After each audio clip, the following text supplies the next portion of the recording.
पूर्व मुख्यमंत्री भूपेंद्र सिंह हुड्डा का सरकार पर निशाना, कहा कानून व्यवस्था के मुद्दे पर सरकार को घेरा, महंगाई के मुद्दे पर भी उठाए सवाल। न्यूज 18 के साथ प्रदेश के मुद्दों पर मुख्यमंत्री नायब सिंह सैनी ने खुलकर की बात। शाम 7 बजे आज सीएम का धमाकेदार इंटरव्यू। हिमाचल में आज कई जगहों पर बदलेगा मौसम का मिजाज, कई जिलों में बारिश और बर्फबारी की संभावना।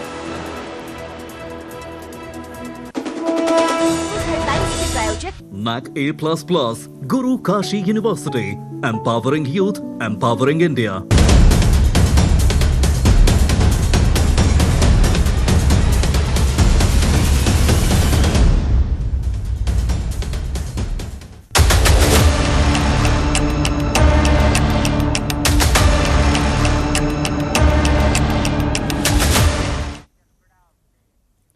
नमस्कार, स्वागत है न्यूज 18 पंजाब हरियाणा हिमाचल में। मैं आपके साथ कुलदीप भारद्वाज और हाजिर हूं हरियाणा हिमाचल प्राइम लेकर।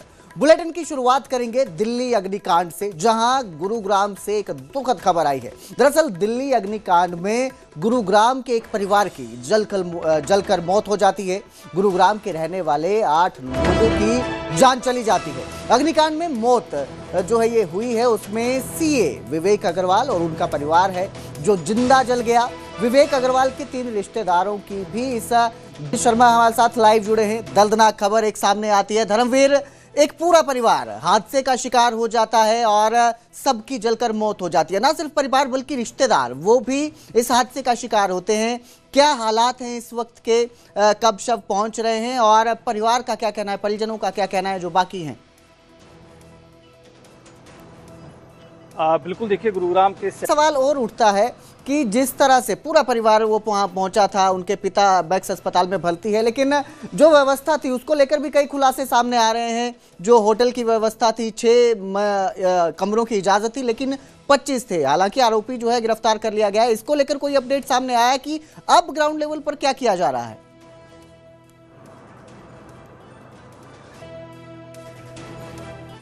दिल्ली के मालवीय नगर में जिस होटल में यह अग्निकांड हुआ और 21 लोगों की जान चली गई, उस होटल मालिक लवकेश बजाज को अब गिरफ्तार कर लिया गया है। और गिरफ्तारी के बाद लवकेश ने कई चौंकाने वाले खुलासे किए हैं। उसने होटल का संचालन जय मिश्रा को सौंपा था, यह उसने खुलासा किया और सभी लाइसेंस उसी के नाम पर थे। अब पुलिस की टीम जय मिश्रा की खोजबीन में जुट गई है। आरोप है कि जिस बिल्डिंग में यह होटल चल रहा था उसमें सिर्फ 6 कमरों की इजाजत थी, बावजूद इसके 25 कमरे बनाए गए थे। कैसा है पूरी बिल्डिंग का स्ट्रक्चर और इस भीषण अग्निकांड के बाद अब वहां किस तरह के हालात हैं, आइए ग्राउंड रिपोर्ट में आपको दिखाते हैं।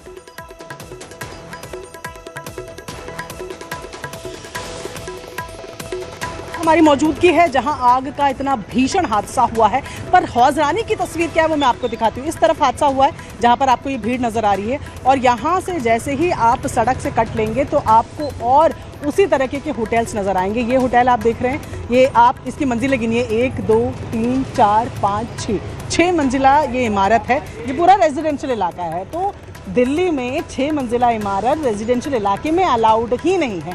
तो ये पहला यहाँ पर आपको जो नॉर्म है, जो नियम है, वो फ्लॉट होते हुए यहाँ पर दिख रहा है कि यहाँ पर जो है ये 6 मंजिला है जो अलाउड ही नहीं है। अब जब आप यहाँ से अंदर जाने की कोशिश करते हैं तो इसको अंदर से बंद कर दिया गया। अंदर से बंद कर दिया गया हम इसलिए कह रहे हैं क्योंकि अंदर फैन चल रहा है, लाइट चल रही है, एसी चल रहा है, सब दिख रहा है, लेकिन क्योंकि यहाँ पर मीडिया की मौजूदगी है तो इसको फिलहाल अंदर से बंद कर दिया गया है। ये 6 मंजिल का आपको इमारत दिखा रहे हैं। तो उसके बाद अब दूसरा ऐसे ही ब्रेकफास्ट एंड बेड वाली जो व्यवस्था यहाँ पर है, क्योंकि पास ही में साकेत का हॉस्पिटल है जहाँ पर दूर दूर से लोग इलाज कराने आते हैं, ऐसे में कुछ दिनों के लिए उनको रहना होता है और इसीलिए ये पूरी प्रक्रिया यहाँ पर जो है ये अपनाई जाती है कि ऐसे बेड एंड ब्रेकफास्ट का।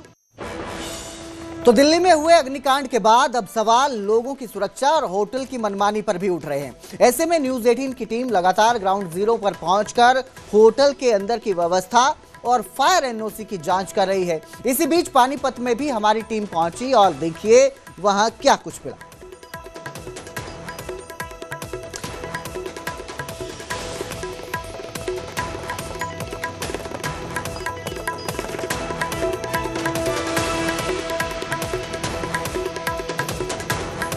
तो मेरे सहयोगी सुमित भारद्वाज हमारे साथ पानीपत से लाइव जुड़े हैं।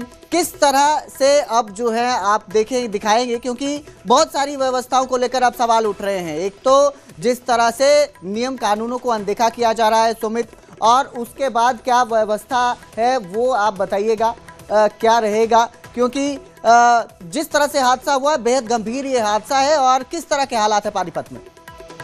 बिल्कुल, देखिए अगर पानीपत की बात की जाए तो हमने ग्राउंड रिपोर्ट पर रियलिटी होटलों का चेक किया तो पानीपत के अंदर जो है 350 से ज्यादा जो है वो होटल है। और जब ग्राउंड रिपोर्ट पर हम निकले तो पानीपत में जो होटल्स है सिर्फ 25 होटल के पास जो है फायर की एनओसी है। एक होटल का हमने ग्राउंड रियलिटी चेक किया तो उसके द्वारा जो है ना तो फायर विभाग से कोई एनओसी ली गई।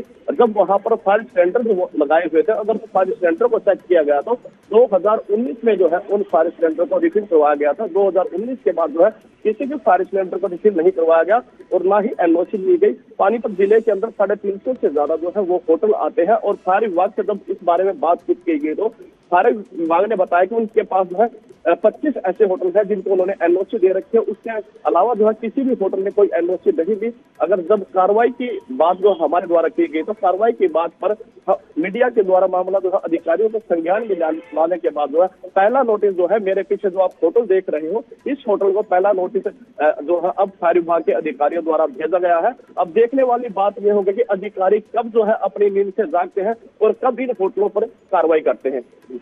बहुत बहुत शुक्रिया इस तमाम जानकारी के लिए और हमारे साथ जुड़ने के लिए। अब आगे बढ़ेंगे, बात करेंगे अगली खबर की। अब बात करते हैं पंचकुला की। पंचकुला में क्लब मालिक पर गैंगस्टरों का हमला होता है। सरेआम सड़क पर दौड़ा दौड़ा कर गोलियां मारी जाती है और रोहित गोदारा गैंग के शूटर्स हैं ऐसा बताया जा रहा है, जिन्होंने ये ताबड़तोड़ फायरिंग की और इसका सीसीटीवी भी सामने आया है। हमले में क्लब मालिक रतन लुबाना घायल हुए हैं। पंचकुला से बीजेपी पार्षद का देवर है रतन लुबाना। पुलिस ने दोनों आरोपियों को गिरफ्तार कर लिया एनकाउंटर के बाद। और आगे बढ़ेंगे, बात करेंगे अगली खबर की जो पंचकुला से ही है। यहाँ नगर निगम ऑफिस को बम से उड़ाने की धमकी मिली है। धमकी के बाद नगर निगम का ऑफिस खाली करवा दिया गया है। मौके पर पुलिस की टीम पहुंच चुकी है, जांच की जा रही है। बम से उड़ाने की धमकी मिलने से पूरे ऑफिस में हड़कंप मच जाता है, अफरा तफरी का माहौल हो जाता है लोगों के बीच, जिसके बाद सेक्टर 14 पंचकुला में ये नगर निगम का ऑफिस है जिसे खाली करवाया जाता है। पुलिस मौके पर पहुंचती है। मौके पर पहुंचने के बाद ही नगर निगम के ऑफिस को खाली करवाया जाता है और उसके बाद ऑफिस के अंदर सर्च ऑपरेशन चलाया जाता है ताकि किसी भी तरह की संदिग्ध वस्तु अगर कोई मिलती है तो मौका रहते उसको बाहर निकाला जा सके। इसको लेकर अब सर्च ऑपरेशन चल रहा है। नगर निगम के ऑफिस की तस्वीरें हैं। पंचकुला के सेक्टर 14 का ये नगर निगम का ऑफिस है जिसे बम से उड़ाने की धमकी मिली और फिर पुलिस की टीम यहां पर मौके पर पहुंचकर जांच में जुट चुकी है।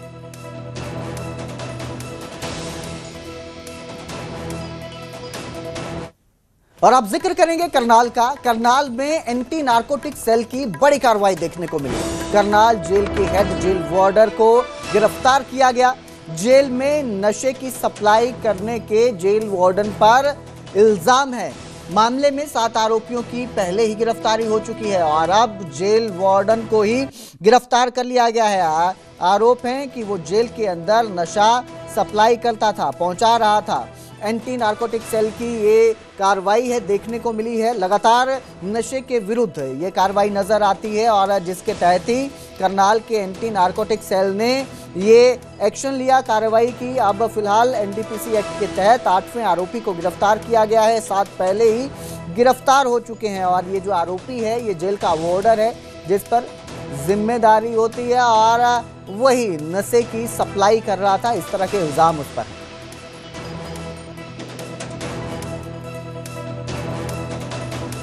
बार ये जेल से इन्फॉर्मेशन आई थी हमारे को, जेल कोई कैदी छुट्टी काट के आया था और उसकी कुछ नशा मिला था। तो हमने ड्रग इंस्पेक्टर को साथ लेके अपनी प्रदीप एएसआई और इसके साथ हमने कार्रवाई की थी। वहाँ जाके प्रॉपर फिर उनको चेक करवाया और उसके बाद जब उसको गिरफ्तार किया, प्रोटेक्शन वारंट पे लिया गया उस कैदी को। उसके बाद ऐसे ही कड़ी जुड़ती 6-7 कैदियों के साथ जुड़ी जो बाहर ये जिनकी बेल हो जाती है वहाँ जेल से बाहर चले जाते हैं और ये इकट्ठा करके ले आते थे जब कोई छुट्टी काट के आता था। इसी प्रकार जब अब 7वां कैदी हम अपना लाया रिंकू जो गैंग रेप के में यहाँ 10 साल की सज़ा काट रहा था, उसके बाद उसकी ट्रांसफ़र कर दी थी धौंसी जेल की और फिर उसको प्रोटेक्शन वारंट पे लिया गया था। उसके बाद इसका नाम आया था। जो कैदी बाहर थे जा चुके हैं बेल पर, तो वो इसको जेल वार्डन जो है सुनील इसको देते थे, वो इकट्ठे करके गोलियां, और ये अंदर सप्लाई करता था। हरियाणा में हरियाणा सरकार और मुख्यमंत्री नायब सिंह लगातार जनता के हित में काम कर रहे हैं। विजन 2047 को लेकर चर्चा की जा रही है, किस तरह से कार्य करना है, रणनीति बनानी है, इसको लेकर मुख्यमंत्री नायब सिंह सैनी चर्चाएं कर रहे हैं, बैठक कर रहे हैं। और इसी विजन को लेकर न्यूज 18 की टीम ने भी मुख्यमंत्री नायब सिंह सैनी से बातचीत की। न्यूज 18 को दिए गए इंटरव्यू में केंद्र और राज्य सरकार की उपलब्धियों को गिनाते हुए प्रधानमंत्री नरेंद्र मोदी के नेतृत्व की मुख्यमंत्री नायब सिंह सैनी ने सराहना की। इसके साथ ही पंजाब की आम आदमी पार्टी सरकार और विपक्षी दलों पर भी निशाना साधा। क्या कुछ कहा मुख्यमंत्री ने, ये रिपोर्ट देखिए।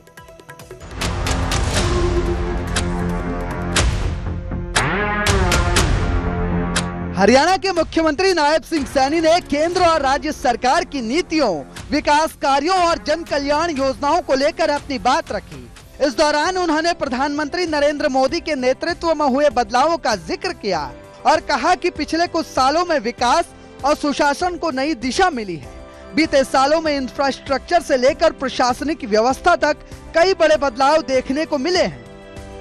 1.5 करोड़ से ज्यादा लोगों का आयुष्मान कार्ड चिर आयु योजना के साथ जुड़ा हुआ है, जिसको 1 साल के अंदर 5 लाख रुपए का अधिकार है कि अगर उसको कोई बीमारी दिक्कत आ जाती है तो वो अच्छे से अपना इलाज करा सकता है जी। ये सम्मान दिया है मोदी जी ने, और मुझे खुशी है इन 12 वर्षों के अंदर हरियाणा में इस योजना के साथ जुड़ करके लगभग 27 लाख से ज़्यादा लोगों ने अपना इलाज कराया। 27 लाख से ज़्यादा। हमारी सरकार ने 4000 करोड़ रुपए से ज़्यादा उनके इलाज का देने का काम किया। मुख्यमंत्री ने पंजाब की आम आदमी पार्टी सरकार और विपक्षी दलों पर भी निशाना साधा।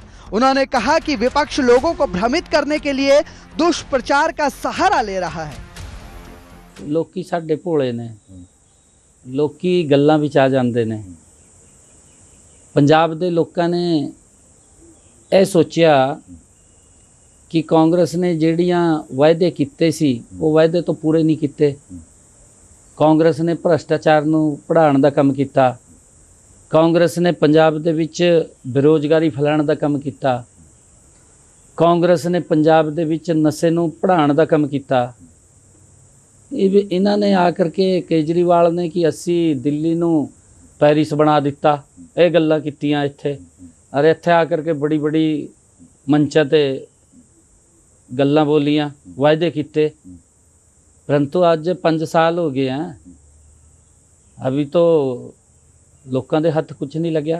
एक ही गल हथ लगी है, भ्रष्टाचार। लोग की वेख रहे भी इन्ना भ्रष्टाचार हो गया। इसके साथ ही मुख्यमंत्री ने यह भी भरोसा जताया कि केंद्र और राज्य सरकार के संयुक्त प्रयासों से हरियाणा में विकास की गति आगे भी जारी रहेगी। मुख्यमंत्री नायब सिंह सैनी का पूरा इंटरव्यू देखिए आज शाम 7 बजे सिर्फ न्यूज 18 पंजाब हरियाणा हिमाचल पर। पीएम आवास योजना है, आयुष्मान उज्ज्वला योजना, किसान सम्मान निधि, ये जो योजनाएं हैं केंद्र सरकार की हैं।